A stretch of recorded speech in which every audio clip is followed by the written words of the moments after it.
had always been the kind of girlfriend who believed that if you love someone, you have to trust them. She didn't like snooping around or going through phones, and she didn't like playing detective. But with Deji, her so-called sugar in human form, that trust was slowly starting to feel like a death sentence. For months now, little things had been happening and strange tiny red flags kept waving at her, but she kept folding them neatly and putting them in the back of her mind because she loved him too much to admit that they might mean something.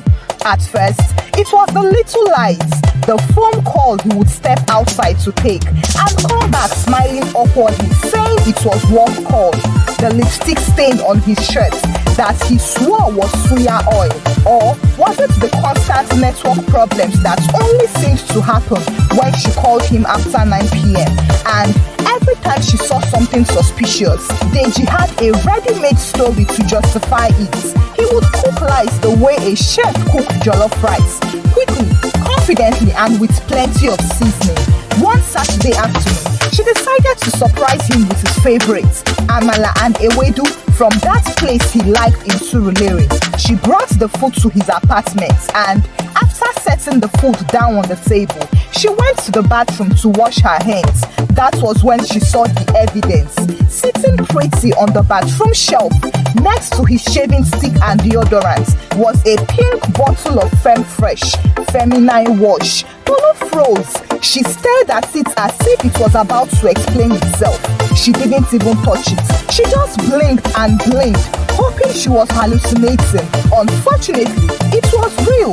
When she finally asked him about it later that evening, she tried so hard to stay calm. Deji, I saw something in your bathroom today. A pink bottle of Femme Fresh. Deji didn't even flinch. Oh, that, babe, it's for my face now. Tolu raised one eyebrow. Your face? Yes, now, he said confidently. It makes the skin soft. You know my face is sensitive, right? She wanted to laugh and scream at the same time. So, Deji, you are telling me that you are using feminine wash for skincare? Deji nodded as if it was the most normal thing in the world. Babe, the wash has no gender rule now. Don't be old-fashioned. Tolu couldn't win him in this argument, so she decided to let it go because she didn't have strength to argue that day. She convinced herself that maybe it really was nothing. But then, 2 weeks later, she came to his apartment and found a black miniskirt stuffed in the corner of his wardrobe. Deji, whose skirt is this? Without missing a beat, he replied as usual, it is mine. Tolu blinked. Yours? Yes, now, I use it for TikTok to do this princess dance. Tolu stared at him with her mouth open. She wanted to ask him if he had inhaled generator fumes. A princess dance, she repeated slowly. Yes, now, Deji said, smiling like a man telling the truth. So you don't used to watch my business TikTok, right? That is how you missed my viral video one day. Tolu put the skirt down quietly, but inside, her heart was boiling. It wasn't just about the lies. It was how confidently he said them. She could see in his eyes that he wasn't even afraid. He believed that as long as he smiled and talked fast enough, she would swallow anything. Then, the final straw broke one evening when she was scrolling through her messages and got a notification from an unknown number. She opened it and froze. It was a video from a girl's Instagram account. A video of Deji and this same girl kissing on a bed. Not just any kiss, a slow deep kiss, and they were both vibing to With You by Omale and Davido in the background. Tolu immediately forwarded the video to Deji and called him. Deji, what is this? She demanded. Deji looked at the video and casually said, oh babe, that's an old video now, from like 2 years ago. Tolu couldn't believe her ears. 2 years ago, you both were singing With You by Omale and Davido. That song came out this year. Deji didn't miss a beat. He said, yes, now I know, but I learnt the song before Davido released it. Tolu stared at her phone in disbelief. So now you are saying you're a prophet? You saw the future, Abi? You heard the song in your dream? Deji nodded seriously. Yes, now babe, the world is deep and spiritual. You just don't understand these things. Tolu stood in silence for a moment, wondering if love had truly made her blind, or if she had entered a relationship with a stand-up comedian who was dashing her red flags like Souvenir. After they learnt the song before Davido incident, Tolu swore to herself that she was done asking Deji for explanations. She told herself, if I see anything again, I will just carry my bag and go. Because at this point, Deji was behaving like a mobile generator of suspicious activity. You could switch him off today and tomorrow he would turn back on with a fresh set of lies. One Sunday afternoon, she was in his living room watching TV when she noticed a pair of shiny red heels under the couch. She picked them up slowly, went to the room where Deji was and held the shoes up like a police exhibit. Deji, who owns this? He looked up from his phone and smiled. Ah, those are mine. Tolu blinked. Yours? Yes, now. Sometimes I wear them when I'm changing over from NEPA to generator. Tolu stared at him in shock. You wear heels to change over to Gen? Yes, babe. It helps with balance. That was it. Tolu was fully convinced that she wasn't dealing with an ordinary human being. She was dating a seasoned professional in the Ministry of Creative Lies. So she left his house that day and blocked him off from her life, physically and spiritually. That evening, while still fuming, she went to see her friend Kehinde to rant. Kehinde lived just 2 streets away from hers, and her own relationship drama with her boyfriend Fola was already like a Netflix series. Tolu entered and found Kehinde pacing around the room, holding her phone and looking like she was ready to throw it out of the window. What happened? Tolu asked. Kehinde shoved the phone at her. My boyfriend's ex just sent me this video. Tolu looked and saw Fola, Kehinde's boyfriend, in bed with his ex, who was kissing his ears and singing Darling by Chela. Tolu covered her mouth. Oh my God. What did he say when you asked him? Kehinde sighed and shook her head. He said it's an old video from 2 years ago. Tolu froze. Wait, what? Yes, Kehinde shouted. Can you imagine? And they were singing that Darling song that was released some months ago. Tolu's eyes widened. Don't tell me. Kehinde nodded. He said his ex is the artist's cousin and she was the one who gave him the song before he released it. For a moment, the 2 friends just stared at each other in stunned silence. Then, they burst out laughing so hard that tears rolled down their cheeks. I am led to believe that these men are attending the same live seminar, Tolu said. I swear, Kehinde said. And it gets even worse so. Do you know I found a wedding invitation in his drawer with his name on it? Guess what he said? What? That the lady was desperate and printed it herself. Tolu held her chest. Ah, please introduce me to this lady. I want her to print a visa for me to Canada. That same week, Kehinde and Fola's relationship hit the bucket and Kehinde deleted him from her life. But if Tolu thought that she and Kehinde had seen the worst of it, they hadn't yet met with Amara, their mutual friend, whose own boyfriend Chuka was about to prove that when it comes to lying, some men don't just improvise, they freestyle like rap gods. Amara was the one they always went to whenever they all needed to vent about men. But these days, she had been unusually quiet in the group chat. She wasn't posting her usual relationship quotes again. The next Sunday after church, the 3 of them decided to meet at a small restaurant near Amara's place. As soon as Amara sat down, she dropped her bag on the chair and sighed the sigh of a woman who has carried another person's foolishness on her head for too long. What happened? Tolu asked. Amara didn't even bother with greetings. It's Chuka. My boyfriend has turned me into an extra in a comedy skit. Kehinde leaned in. Talk, my sister, we are listening. Amara began. 2 weeks ago, this man traveled to Abuja for a work trip.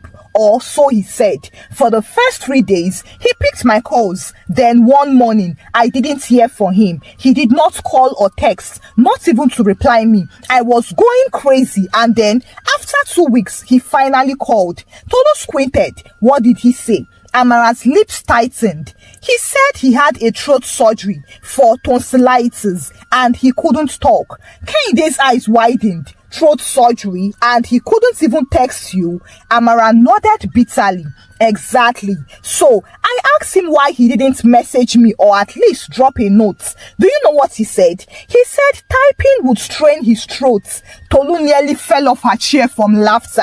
Typing strains the throat. Amara held up a finger. That is not even the worst part. So I told him I had seen his Instagram story during those 2 weeks. Do you know what he said? That the doctor posted it because they were in possession of his phone. Kehinde slapped the table. Please, what kind of doctor is that? Posting Instagram stories for patients? Amara threw her hands up. Exactly. And I should believe it because love is patient and kind.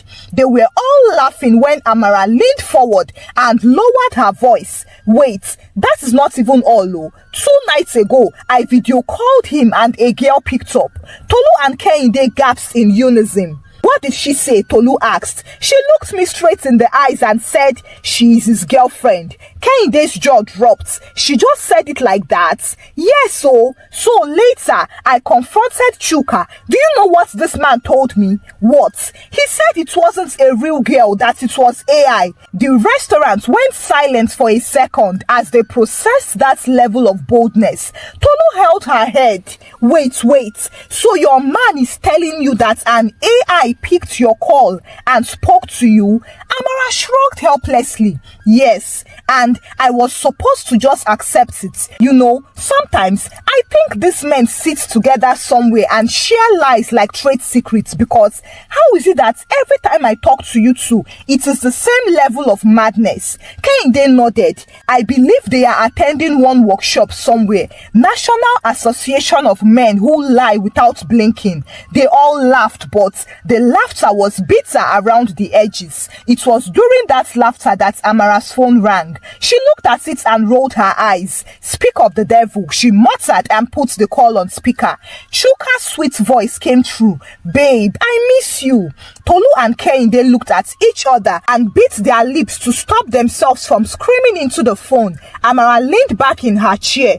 Really? Or is this AI talking? There was a pause, then Chuka said, Babe, why are you like this now? I was just thinking about us. Kehinde couldn't hold it again. She grabbed the phone and shouted, Chuka, when next you want to lie, just remember you are talking to a woman with brains. They ended the call quickly before the restaurant manager would ask them to keep their voices down. On the walk home, Amara told them, Anyway, I am done crying. If Chuka wants to keep lying, he can go and lie to someone who is studying gullibility. I am not doing this again. Tolu sighed. I can't even persuade you not to leave him before an innocent daughter of Eve will keep collecting red flags like Christmas decorations. Kehinde smirked.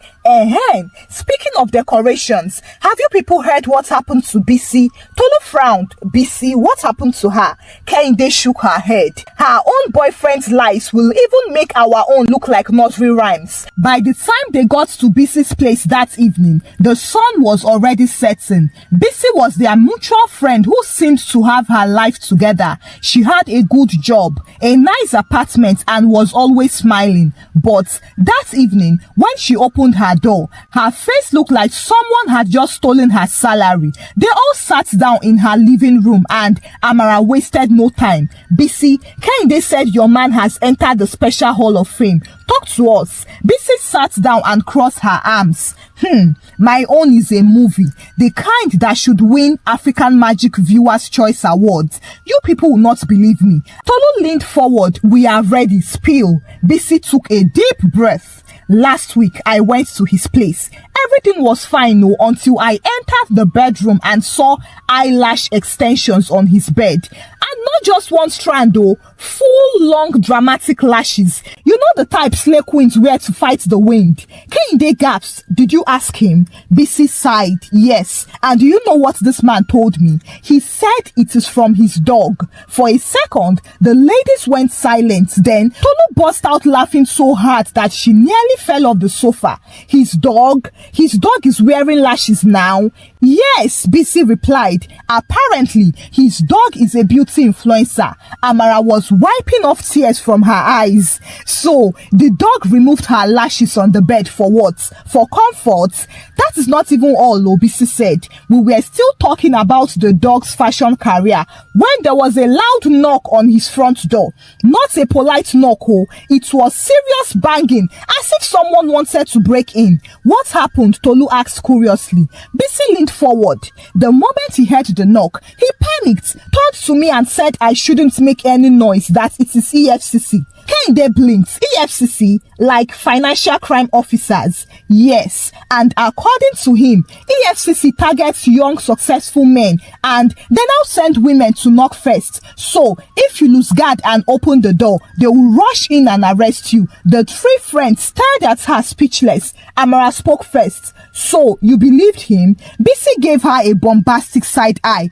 Of course not. But the knock kept getting louder, so I decided to step outside through the back door, just in case. When I got to the backyard, I looked through the corner, and do you know who was knocking? Who? They all asked in unison. A woman, Bisi said. She was not wearing EFCC uniform or even holding any ID card. Just a regular girl. And she was calling his name as if she was ready to fight. Tolu put her hand on her chest. So, she was probably his real girlfriend. Or one of them, Bisi corrected. But me, I just quietly left that day. I don't want to be part of his EFCC drama. Kehinde shook her head in pity. This boyfriend cheating drama is gradually turning into a crime documentary. Bisi laughed bitterly. Honestly, I thought I had seen the worst, but then I heard about Jumoke's story and her own boyfriend. All I can say is he is very special. Tolu sat up straight. Special how? Bisi smirked. Let's just say if you think dogs wearing lashes and EFCC girlfriends are bad, wait until you hear about earrings for removing SIM cards and crop tops for remembrance. The three of them looked at each other and their curiosity got the better of them. So they immediately set out to Jumoke's house that same evening, ready to add another chapter to the book of men and their professional lives. By the time the girls reached Jumoke's apartment, they were already shaking their heads in disbelief at what they might hear. Jumoke was the quiet one in their circle who was always telling everyone else to take it easy, but that evening, when she opened the door, her face was tight and her eyes had that tired look of a woman who had just been forced to do advanced mathematics in her relationship. They all sat down in her living room and Bisi wasted no time. Jumoke, please, tell them what you told me. Let them know we are not mad women. Jumoke laughed bitterly. Where do I even start? Start from the beginning, Amara said. We have time. Jumoke took a deep breath. So last weekend, I went to his place to spend the day. Everything was fine, until I started looking for my charger in his drawer and I saw a pair of women's earrings. Not small studs, proper dangling earrings with shiny stones. I held them up and asked him, whose earrings are these? Tolu and Kehinde were already leaning forward, and what did he say? Jumoke's face went blank. He looked me dead in the eyes and said, they are his. He uses them to remove SIM cards. The room went silent for 3 seconds. Then Amara burst out laughing so hard that she choked. SIM cards? 2 matching earrings for SIM cards? Yes, Jumoke said. Apparently, one is for MTN and the other is for Airtel. Tolu was holding her stomach from too much laughter by now. So, your boyfriend runs a telecom office now? Jumoke continued. I didn't even have time to fully digest that one because a few minutes later, I opened his wardrobe and saw a crop top and a wig in a bag. Kehinde clapped her hands once. Let me guess, they belong to his sister. Jumoke smiled bitterly. I asked him and he said they were for his late mother for remembrance sake. The other women sat still to process the information. Bisi frowned. Wait, his late mother wore crop tops?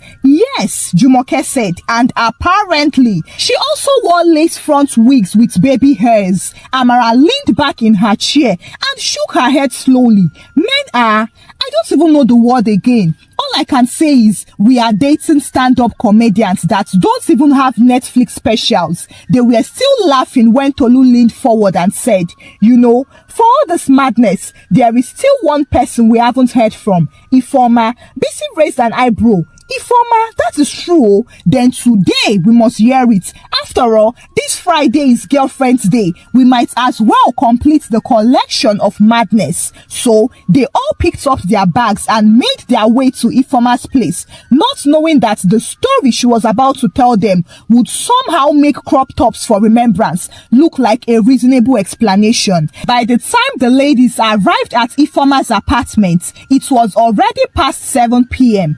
Ifoma opened the door wearing an oversized t-shirt and a cup of tea. She ushered them in and before they could even sit, Bisi blurted out, Ifoma, please tell us. We have been collecting stories all day and I have a feeling your own will break the record. Ifoma scoffed, my own? You people might actually cry and laugh at the same time. Tolu gestured towards the couch. Sit down and talk, we are ready. Ifoma sank into the sofa and took a sip of tea before speaking. So, my boyfriend, the one I told you about, the one I met in the university, well, some months ago, I found out he had been involved with his ex-girlfriend. Kehinde frowned. Involved how? Ifoma rolled her eyes. Involved as in sleeping with her. The funny part is, she's still in secondary school. The room went dead silent for a second. Amara raised her hand. Sorry, what? Yes, Ifoma nodded. So I confronted him.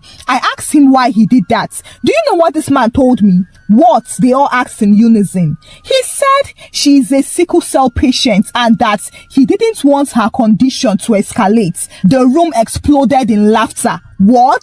Since when did cheating become a treatment for sickle cell? Ifoma continued. Apparently, sleeping with her was his own way of managing her health crisis. He even said he was doing it out of pity. Kehinde shook her head to shift back the tears of laughter. So, your boyfriend is now WHO, World Health Organization. Ifoma shrugged. When I told him to explain how that works scientifically, he got angry and said, I just don't understand compassion. They were still shaking their heads when Ifoma added, and that is not even the part that finished me. Oh, one Saturday, he told me his mother had died and that he needed to travel to the village for the burial arrangements immediately. It was so sudden. I too was in shock. I even cried with him. I told him to be safe and I couldn't travel with him because it was far. Tolu frowned. So what happened? Ifoma leaned forward. Do you know that same afternoon, I went to Chicken Republic to buy food.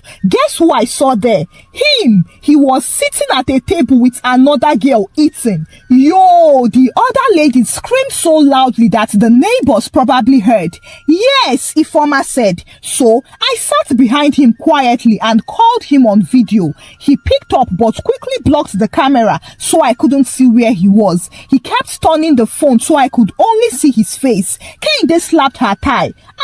Camera gymnastics. Ifoma continued. Then he said, babe, I'm just sitting here thinking of my mom. All of them burst into loud, uncontrollable laughter. Amara wiped tears from her eyes. We need to gather all these men, please, and send them to one big conference hall. Let them teach this line as a course. Advanced Fabrication 101. Bisi leaned back. Honestly, we should just make a book out of this. We'll title it Men and the Professional Lies They Tell. Tolu chuckled, and the foreword will be dedicated to all girlfriends who had been told that their man's dog wears eyelash extensions. Just then, Ifoma's phone rang. She looked down, rolled her eyes and put it face down on the table. Kehinde grinned. Who is that? My ex. Probably calling to tell me about another medical emergency that requires Liar's cheating. They all erupted into fresh laughter. Tolu stretched and said, well, we have done Bisi, Jumoke, and now Ifoma, but there is one person left. Bisi's eyes lit up. Adamma. Amara grinned. It's true. Adamma. Her own boyfriend's lies are like Nollywood scripts. She is the grand finale we need for this meeting. They all nodded in agreement, grabbed their bags and headed out into the cold Lagos night, ready to hear one last story that would seal the day. They arrived at Adamma's apartment just after 8 p.m. Adamma opened the door wearing leggings and an oversized hoodie. The look on her face was the same look you saw on war veterans in documentaries. The look of someone who had seen too much and survived. They didn't even bother with greetings. They dropped their bags, settled into her living room, and Kehinde went straight to the point. Adamma, we have been hearing stories all day. The others have spoken. They say your own will close the show for Girlfriend's Day. Please, don't disappoint us. Adamma laughed dryly. Close the show? My sisters, my own is the after party. They leaned in. It started with just small things, so she began. I was already catching him texting his ex late at night, but when I asked why, he told me he was asking her for money. Tolu raised an eyebrow. Money? Yes, he wanted me to believe that men go to their exes for short-term loans now. Well, I let that one slide. Then one evening, I called him and a girl picked up. When I asked who she was, he said it was the customer care representative. Kehinde squinted. Customer care is holding his phone? Yes, Adamma said, and his explanation was that she had been trying to hack his iCloud for weeks because he was owing MTN. The women were already laughing, but Adamma wasn't even finished. That wasn't even the one that broke me. There was one time I saw a video of him kissing another girl. You know this long, slow kiss? I confronted him and do you know what he said? What? They chorused. He said she was depressed and needed the kiss to be happy. The room went silent for a second, then exploded into laughter. Tolu was slapping the couch and crying while laughing. So, he is now a mental health therapist. Adamma laughed bitterly. Yes, so a kissing consultant for the emotionally unwell. But wait now, the grand finale is coming. She leaned forward and lowered her voice as if she was about to reveal a top secret. One night, after I caught him with another woman in bed with my two naked eyes, the next morning, he came to my house, pulled out a kitchen knife, stripped himself completely naked and started crying. He swore with the Bible that he had never cheated on me, that I didn't know what I saw. Amara's eyes widened. Naked, with knife and Bible, after cheating? Is this a Nollywood audition? Adamma shook her head. That was what I thought so. He kept crying, saying he couldn't leave if I didn't believe him. He was trying to convince me that I didn't see anything. Meanwhile, I saw him with my two naked eyes, but he still kept on saying, babe, you are the best I have ever met. Kehinde said sarcastically, so best means let me cheat in peace, Abi? Adamma smiled bitterly. Apparently, I had to chase him out of my life before he would make me start doubting my own existence. They all sat in silence for a moment, letting the absurdity sink in. Then Tolu said what they were all thinking.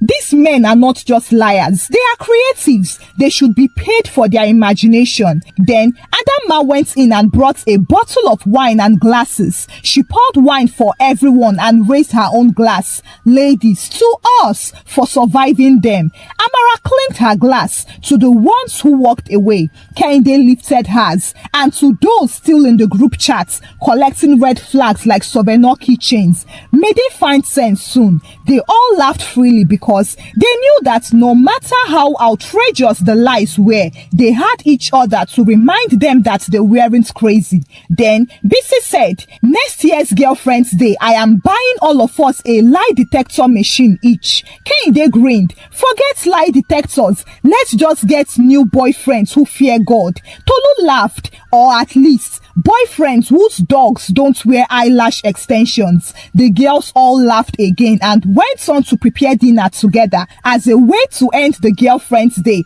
which to them had been honored in the most unforgettable way. Even though there were no flowers or chocolates, the shared relief of knowing that whatever madness this men cooked up, they would never face it alone beats every other gift. Happy girlfriend day to you, besties. Remember to always have each other's back, no matter what.